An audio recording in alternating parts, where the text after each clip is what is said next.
এবার হাদিস শুনেন, রাসূলুল্লাহ সাল্লাল্লাহু আলাইহি সাল্লাম বলেন, এই হাদিসটাই আমি শুরুতে পড়ছি, লা ইয়াকুনু ফি উম্মতি, আমার উম্মত, ফি উম্মতি, আমার উম্মতের মধ্যে শেষ জামানায় তিনটা বড় আযাব আসবে। এক, খাসফুন, মাটি সহ ওদেরকে ধসাইয়া দেওয়া হবে। দুই, কাসফুন, পাথরের বৃষ্টি বর্ষণ হবে। তিন, মাসখুন, চেহারা বিকৃত করে দেওয়া হবে।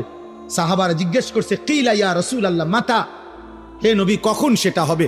আল্লাহর নবী বলছেন, তিরমিজি শরীফের হাদিস, এটা আরব দেশীয় কিতাব, আরব দেশীয়। আল্লাহর নবী সাল্লাল্লাহু আলাইহি সাল্লাম বলেন, ইজা যাহারাতিল কাইনাত, যখন গায়িকা বেড়ে যাবে, ওয়াল মাআজিফ, বাদ্যযন্ত্র বেড়ে যাবে, ওয়াস্তাহাল্লাতিল খামরা, পানির মতো হালাল মনে করে মানুষ নেশা আর মদ খাইতে থাকে। এ মনে রাখবেন, একটা খতিয়ানের মধ্যে তিনটা দাগ আছে। এক খতিয়ানে তিন দাগ, এই তিন দাগ হইল নারী, মানে জিনা, ব্যভিচার, মদ, মদ জুয়া আর গান বাদ্য। যেখানে গান সেখানে নারী, সেখানে নেশা। এটা এক খতিয়ানে তিন দাগ, খতিয়ানে একটা। এই তিন জিনিস একসাথে। যেখানে নেশার আয়োজন সেখানে নারীর আয়োজন, সেখানে গান। যেখানে গানের আয়োজন সেখানে নারীও আছে, নেশাও আছে। যেখানে নারী আছে, জিনা ব্যভিচারের ব্যবস্থা, সেখানে নেশাও আছে, গানও আছে। বোঝেন না কথা? এটা কি এক খতিয়ান, এক খতিয়ান।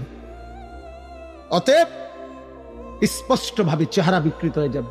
মুসলমানের সন্তান ভাইয়া, ইনসাফ থাকলে কোন ভদ্র, পুত পবিত্র, ইমানদার কিশোর যুবক যে 5 ওয়াক্ত নামাজ পড়ে, তোমার এলাকার যদি এমন কেউ থাকে, তো তোমরা যারা নামাজ পড়ো না, নারী ছবি, মোবাইলের অস্থির দৃশ্য রাতভর দিনভর দেখো, আল্লাহর কসম, বিবেক থাকলে দোনোজনের চেহারা একসাথে মিলাইয়া নিও, তো দেখবা তোমার চেহারার সুরত কি।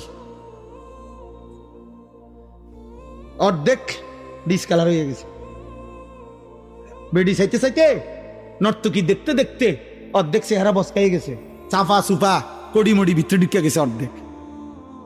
জি জি জি, আমরা জানি, আমরা জানি, চুল দিয়া চেহারা ঢাকা যায় না, চুল আরো লম্বা করলো চেহারা ঢাকবে না।